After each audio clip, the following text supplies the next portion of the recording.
People, welcome back to Politics Watch. Now, today I'm going to talk about Barbados and how they've recently turned to the FBI to help them solve their crime problems, right?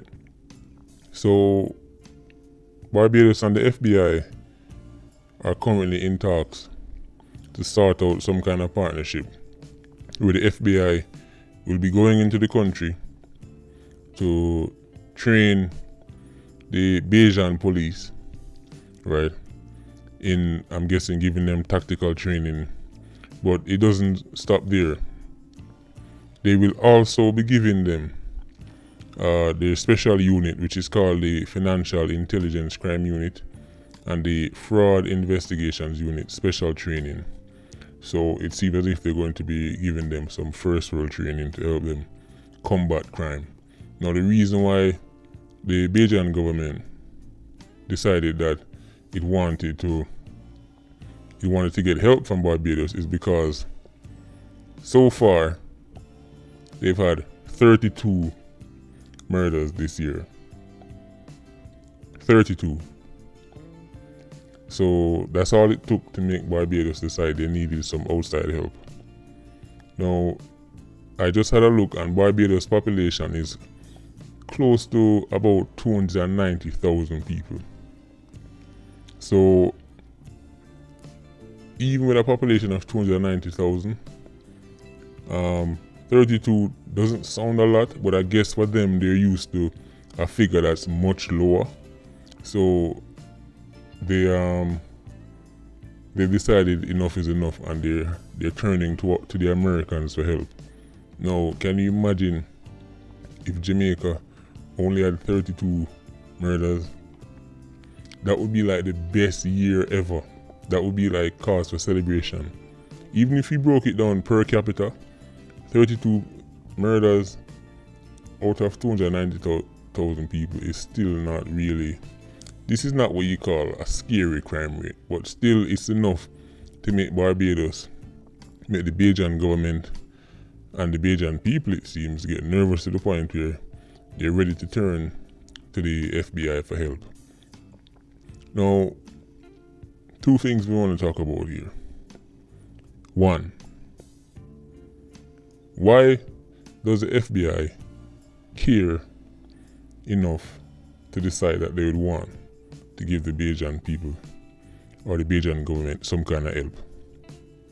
It's one thing we know about Uncle Sam.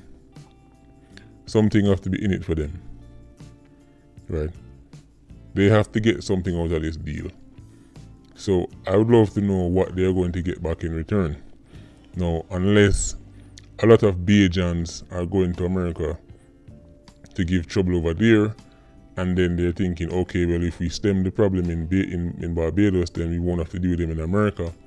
Then I guess I could see the logic behind that. But I would really love to know what's in this for the FBI. Because the FBI don't just go around helping countries solve crime like that.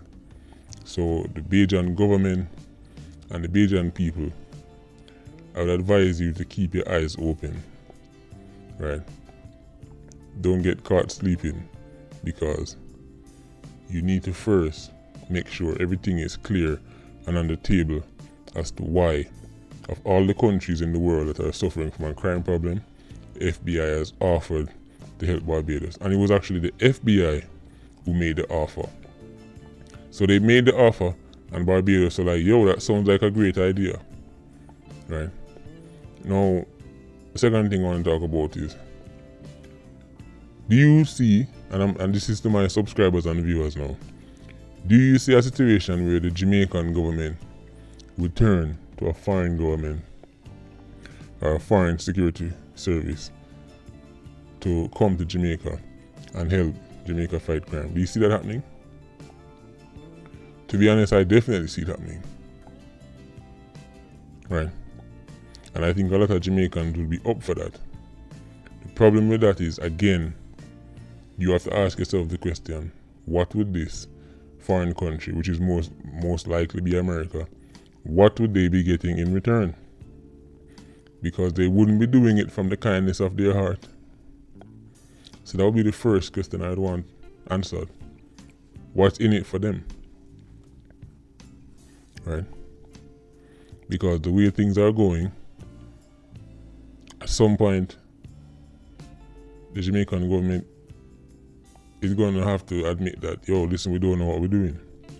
And what are they going to do next? They're going to look for foreign help.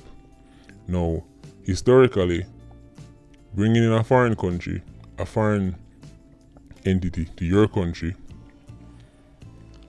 has ended in disaster for most countries that have tried it. Right? Because the country that is coming in usually has an ulterior motive. Right? But I would love to know, subscribers, viewers, would you be happy with an outside body, like for example, the American FBI or the British Scotland Yard, coming to Jamaica on some kind of deal similar to what Barbados is going to get, where they would be training the Jamaican police, training our intelligence unit, training CIB, people like that, right, to fight crime? How do you feel about something like that?